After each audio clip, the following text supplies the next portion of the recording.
Hey guys, Brodie Butler here with another Photoshop tutorial for you. This tutorial today is going to show you how to open up JPEG images inside of Camera Raw. Now as photographers you should know what Camera Raw is. It's a really neat little plugin for Photoshop that gives you a whole bunch of cool features to be able to edit your photos. They give you a lot of control and flexibility.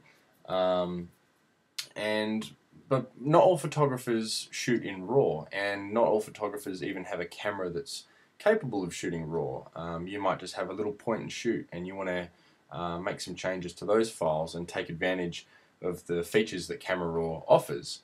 So what I'm going to do is show you how you can actually open a JPEG image inside of Camera Raw. So I'm just going to go ahead and close this image. This is just open inside Photoshop, but we don't want that. We want to be able to open that image in Camera Raw.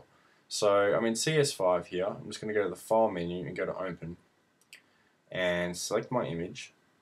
Now if I go to Open, that's just going to open up my image inside of Photoshop, but that's not what I want. So I'm going to close that.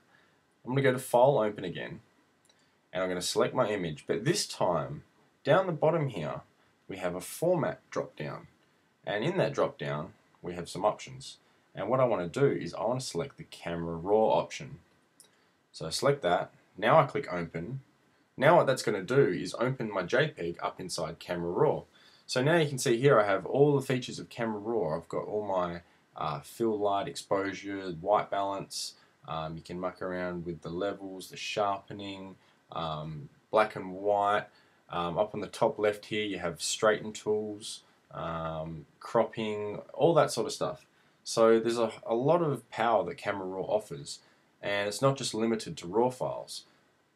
One thing you need to be aware of though is that even though you're opening up your JPEGs inside of Camera Raw, they're not going to have anywhere near as much flexibility that an actual RAW file would have. So that's just something you need to be aware of. So I'm just going to go ahead and cancel that. And another way you can do it is if you're a Bridge user. We can open up Bridge, and it's even simpler in Bridge. All you need to do is right click your image and select Open in Camera Raw, and that's going to do the exact same thing. A keyboard shortcut for that is Command R, or if you're on the PC, Control R. For CS5 users, you'll have Mini Bridge, and up here in the top right, I'll just click my Mini Bridge, let it load, and inside of Mini Bridge I can do exactly the same thing as you do in normal Bridge. Right click the image and select Open in Camera Raw. And again, that's just going to open up Camera Raw, and then I have full control over my image using these sliders and other bits and pieces that are in there.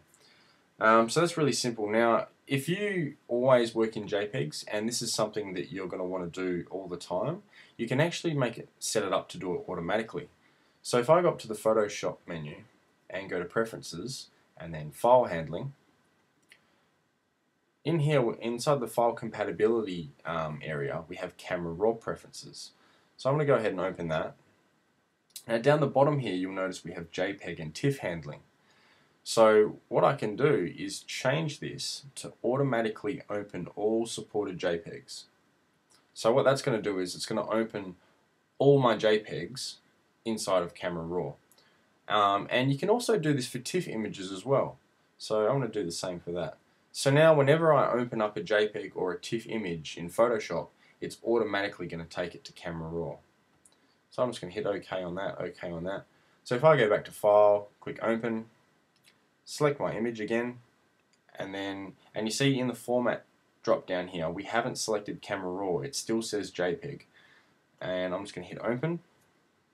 And voila, it opens up in Camera Raw anyway, so it'll do that automatically from now on. So that's basically it for today, guys. I just wanted to make sure that your JPEG files weren't missing out on the power of Camera Raw. Keep an eye on my blog at brodiebutler.com/blog for more tutorials. Thanks for watching.